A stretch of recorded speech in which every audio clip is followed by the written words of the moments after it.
Hello students, एके chemistry classes में आपका फिर से वेलकम।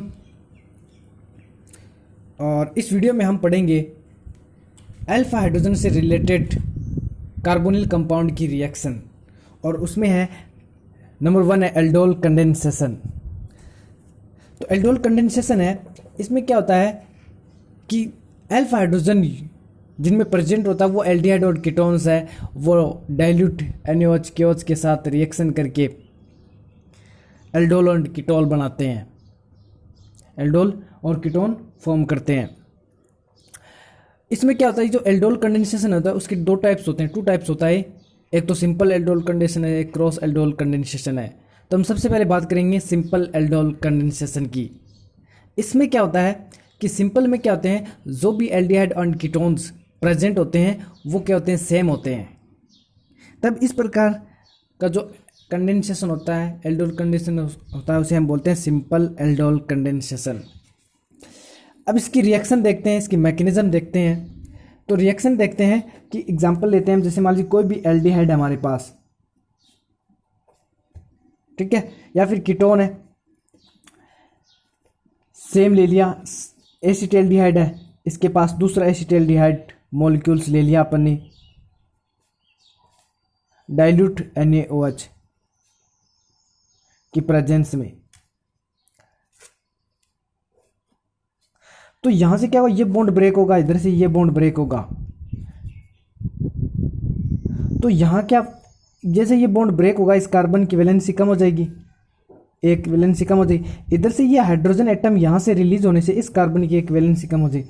तो ये कार्बन और ये कार्बन दोनों अपनी वैलेंसी पूरा करके बॉन्ड फॉर्म कर लेंगे। तो देखो क्या फॉर्म होगा, CH3 फिर कार्बन, ये डबल बॉन्ड था, सिंगल बॉन्ड में कन्वर्ट होगा।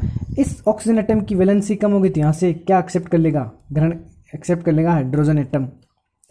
अब देखो इधर क्या हाइड्रोजन, ये देखो ये कार्बन जो है, ये कार्बन की वैलेंसी कम हो गई एक, इधर से इस कार्बन की वैलेंसी कम हुई हाइड्रोजन एटम के रिलीज होने से। तो ये क्या बना लेंगे, दोनों बॉन्ड बना लेंगे CH, और एक हाइड्रोजन एटम को हमने ऐसे लिख दिया। फिर C डबल बॉन्ड OH, ये जो बन गया वो उसे बोलते हैं एल्डोल। क्या बोलते हैं, एल्डोल बोलते हैं। और सेकंड स्टेप में क्या होता है, इसको हीट करते हैं अपन,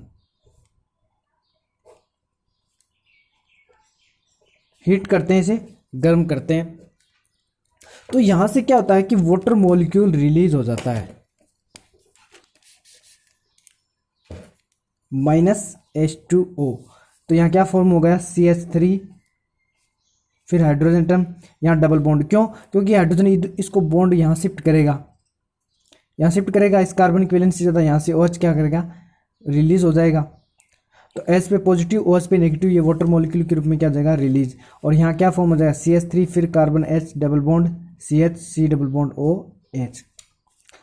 ये कार्बन कौन सा है, अल्फा, ये कार्बन कौन सा है, बीटा। क्यों है कि फंक्शनल ग्रुप से अटैच्ड कार्बन, ये फंक्शनल ग्रुप है, ये क्या है, फंक्शनल ग्रुप एल्डिहाइड। इससे जो अटैच्ड कार्बन होता है अल्फा कार्बन एटम होता है, अल्फा कार्बन से जो एड कार्बन होता है, जो एडजेसेंट कार्बन होता है, वो होता है बीटा कार्बन। तो इसे हम बोलेंगे alpha beta unsaturated aldehyde. First step में डाइल्यूट NaOH के साथ रिएक्शन करवाते हैं एल्डिहाइड की, और सेकंड स्टेप में क्या करते हैं, इसको हीट करते हैं। तो alpha beta unsaturated aldehyde form होता है। सेम रिएक्शन कीटोन पे होती है। अगर इस हाइड्रोजन एटम की जगह हम क्या ले लें, कीटोन ले लें, क्या ले सकते हैं, कीटोन, यानी अल्फा, इस हाइड्रोजन की जगह हम क्या ले सकते हैं, CH3 ग्रुप ले सकते हैं। तो सेम रिएक्शन हो जाएगी। तो यहां हम लिख सकते हैं, इस हाइड्रोजन एटम की जगह क्या लिख दें, CH3, और इसकी जगह क्या लिख दें, CH3, और इसकी जगह क्या लिख दें, CH3। तो अल्फा बीटा अनसैचुरेटेड एल्डिहाइड या फिर क्या बन जाएगा, कीटोन। हमारे पास अल्फा बीटा अनसैचुरेटेड एल्डिहाइड और कीटोन फॉर्म हो जाएगा। ओके स्टूडेंट, अब इसकी मैकेनिज्म देखते हैं। अगर हम यहाँ H लेते हैं तो एल्डिहाइड बन गया, अगर हम यहाँ CH3 लेते हैं तो कीटोन फॉर्म हो गया। Mechanism,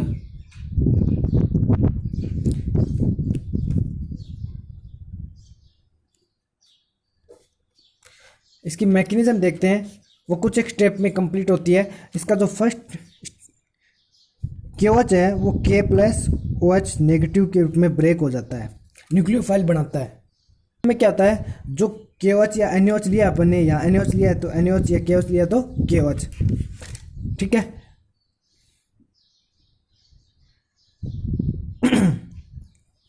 K positive OH negative में क्या हो जाता है, ब्रेक हो जाता है। ये OH नेगेटिव न्यूक्लियोफाइल की तरह एज ए न्यूक्लियोफाइल है, ठीक है। ये इसी एल्डिहाइड अणु पर अटैक करेगा। तो देखो फर्स्ट स्टेप इसका वो है फॉर्मेशन ऑफ कार्बेनाइन या इनोलेट आयन। तो ये जो न्यूक्लियोफाइल है OH नेगेटिव, ये किसी एल्डिहाइड के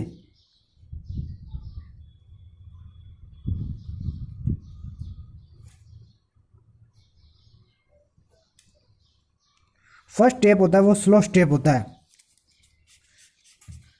ये जो न्यूक्लियोफाइल है वो अटैक करता है एल्डिहाइड के हाइड्रोजन एटम पर, और यहाँ से जैसे ये इस हाइड्रोजन एटम पर अटैक करेगा, ये जो बॉन्ड है वो इस कार्बन एटम की तरफ क्या हो जाएगा, CH2 की तरफ क्या हो जाएगा, शिफ्ट हो जाएगा। जिससे CH2 पे क्या आ जाएगा, negative, CH2 C double bond OH। ये जो फॉर्म हो गया वो हो गया इनोलेट आयन, और साथ में क्या फॉर्म हो गया, H2O,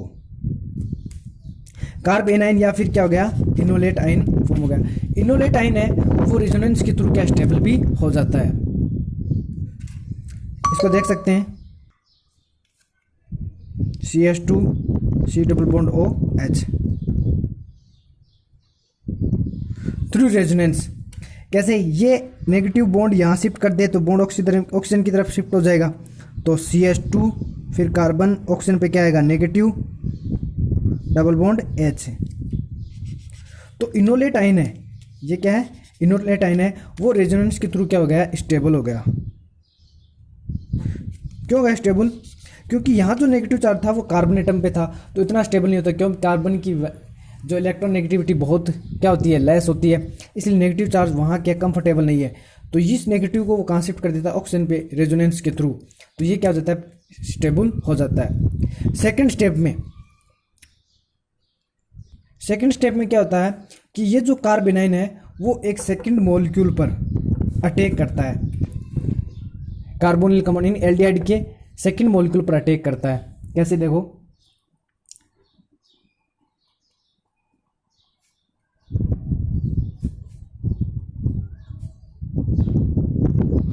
ये कार्बेनाइन और ये सेकंड मॉलिक्यूल यानी सेकंड एल्डिहाइड मॉलिक्यूल इस पर अटैक करेगा। ये जैसे इस पर अटैक करेगा, बॉन्ड किसकी तरफ शिफ्ट होगा, ऑक्सीजन की तरफ शिफ्ट होगा।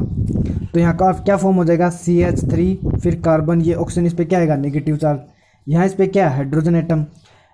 इस वैलेंसी पूरा कर दिया CH2 ने, CH2 से ऐड हो गया, फिर C डबल बॉन्ड OH, एक नया नेगेटिव फॉर्म हो गया। अब ये जो नेगेटिव वो किस पे रहा है, ऑक्सीजन एटम पर है, पहले किस पे था, कार्बन पर, अब ये किस पे शिफ्ट हो गया, ऑक्सीजन पे शिफ्ट हो गया। किसके थ्रू, ये जो कार्बेनाइन है उसने अटैक कर दिया सेकंड कार्बोनिल यानी एल्डिहाइड पर अटैक कर दिया उसने, तो नया क्या बन गया, नेगेटिव आयन बन गया। थर्ड स्टेप है, इसमें एल्डोल का फॉर्मेशन होता है। थर्ड स्टेप में एल्डोल का फॉर्मेशन होता है। कैसे होता है कि ये जो नेगेटिव आयन बना है, ऑक्सीजन पे नेगेटिव है, वो क्या करेगा, वाटर मॉलिक्यूल से प्रोटॉन एक्सेप्ट करेगा।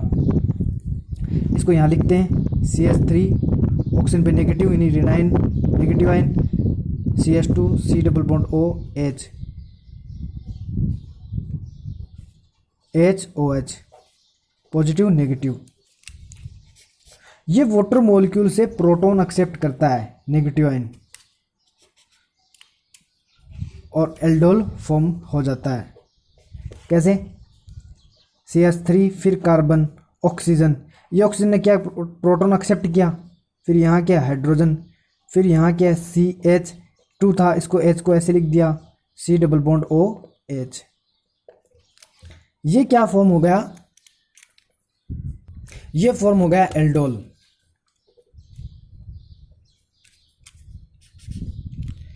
अब हम क्या करेंगे, इसको सेकंड स्टेप में इसको यानी पहले डाइल्यूट NaOH के साथ रिएक्शन करवाई थी, अब इसको हम क्या कर सकते हैं, हीट कर सकते हैं। अगर हम इसको हीट करें गर्म करें इसको, तो यहाँ से क्या होता है, एक वाटर मॉलिक्यूल क्या हो जाएगा, रिलीज हो जाएगा। ये एच अपना बॉन्ड यहाँ से भेज दे, इस कार्बन की वैलेंसी ज़्यादा, ये OH बॉन्ड को लेके जाएगा। इस पे क्या आएगा, नेगेटिव चार्ज, एच ने दिया पॉजिटिव चार्ज। ये दोनों क्या हो जाएंगे, वाटर मॉलिक्यूल के रूप में रिलीज हो जाएंगे। और क्या फॉर्म हो जाएगा, -H2O। यहाँ फॉर्म हो जाएगा CH3, फिर carbon H hydrogen atom, double bond CH, C double bond OH। Alpha beta असंतृप्त, alpha beta unsaturated aldehyde form हो जाएगा।